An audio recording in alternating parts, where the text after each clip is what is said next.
great Victorian country house, the family upstairs might earn £10,000 a year, doing nothing more than owning the house. The servant who scrubbed their floors below stairs earned 25, and by the end of this video, you will understand exactly how that gap was quietly, deliberately maintained.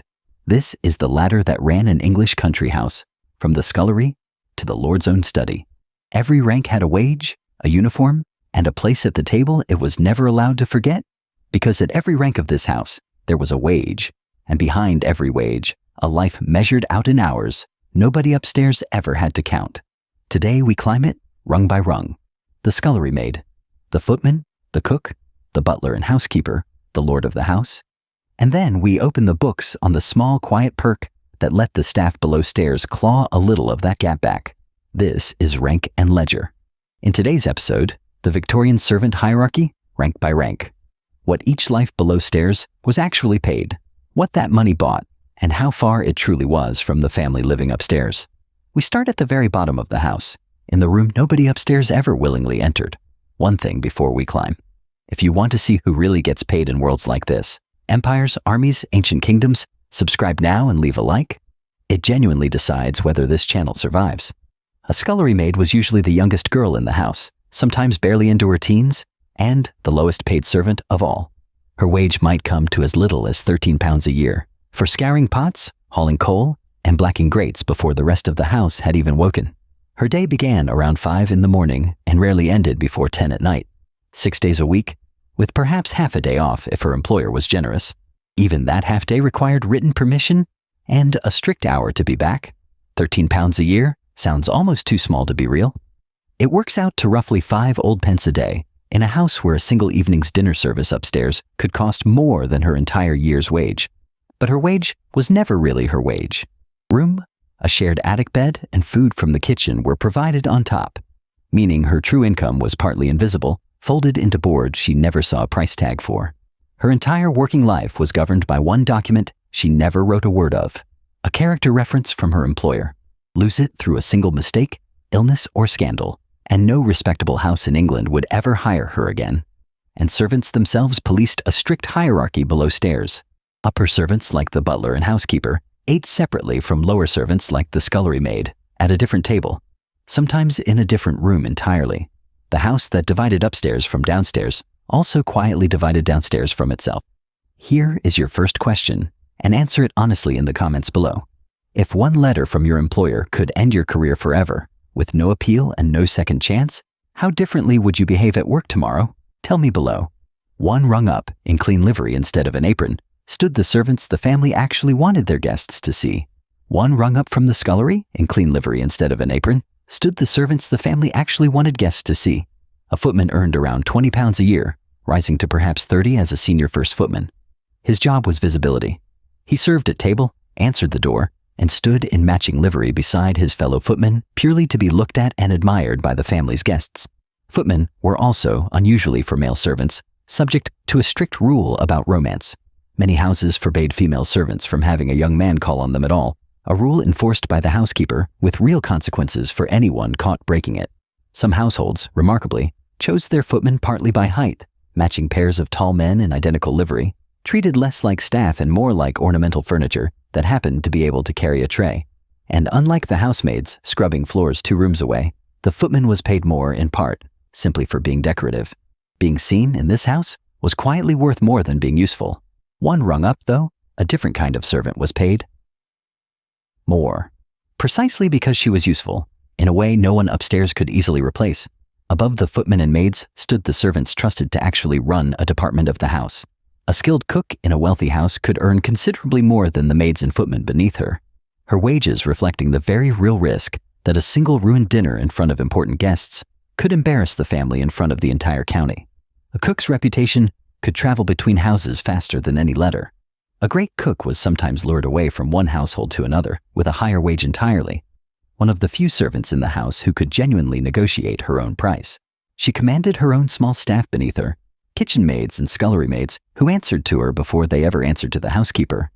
In her own kitchen, she was the undisputed final word, and she quietly held one more advantage almost nobody upstairs ever considered. She controlled the household's food budget and its suppliers, which meant she controlled where a very old, a very common perk of the job, actually came from. And if a cook could quietly profit like that, wait until you see just how much bigger the gap gets once we reach the top of this house entirely. Here is your second question for the comments. If you controlled every supplier who wanted your household's business, and everyone knew you could quietly reward or punish them, would you have taken the small gifts they offered? Tell me below. Above her, in the servants' hall pecking order, sat the two people who ran the whole house on the family's behalf. Above every maid, footman, and cook stood the two servants who ran the entire house on the family's behalf. The butler ran the male staff, the wine cellar, and the family silver, earning somewhere between 40 and 73 pounds a year, depending on the size and grandeur of the house. A butler also controlled the wine cellar's inventory personally, and in many households, quietly kept a portion of the corks and empty bottles to sell back to wine merchants, a small legitimate perk written into the unofficial rules of his position. The housekeeper ran every female servant in the house and was paid consistently less than the butler for an equally demanding job, typically 5 to 10 pounds a year lower, for the same rank of authority. That gap was not really about the work. Both ran a full department, both carried the keys to locked rooms, both could hire and dismiss staff beneath them. The gap was simply the going rate for being a woman in a house run, ultimately, by men. Pause the video here and guess, with a butler earning up to 73 pounds a year and running an entire department of this grand house, how many times more do you think the family upstairs actually earned, doing nothing but owning the estate? Type your guess in the comments. I will wait. Locked in your guess?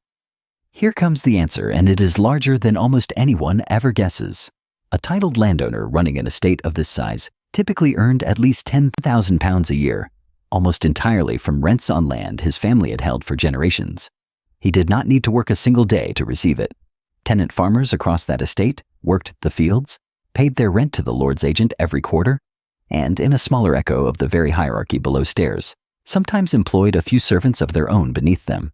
10,000 pounds against a butler's 73.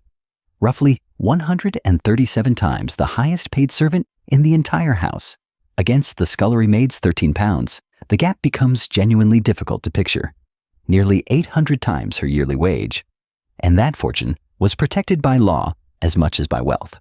Under the rules of the time, most estates passed whole and undivided to a single eldest son, so the family's land and the income it produced never shrank across generations the way an ordinary family's savings might. So the family upstairs was never really competing for wealth at all.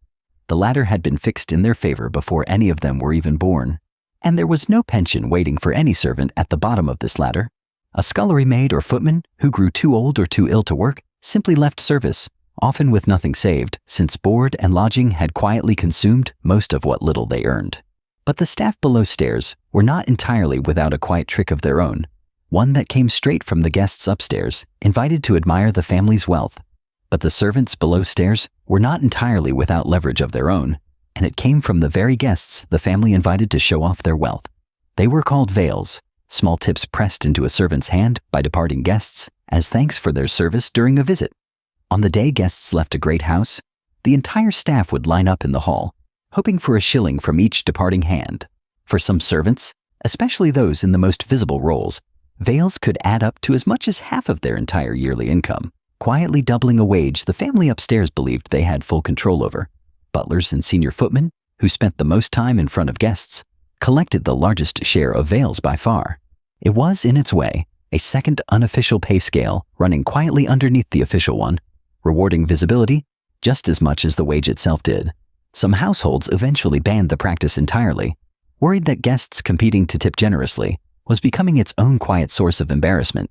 When they did, wages sometimes had to rise to make up for what Vails had quietly been covering all along. It was, in its own small way, the below-stairs answer to the entire ladder above it. If the family would not close the gap, the guests they invited to admire their wealth would quietly do it instead, 1 shilling at a time. So, here is the final ledger of the Victorian servant hierarchy. The scullery maid earned 13 pounds and 1 bad reference from ruin. The footman was paid partly to be looked at, not just to be useful. The cook ruled her kitchen and quietly profited from its suppliers.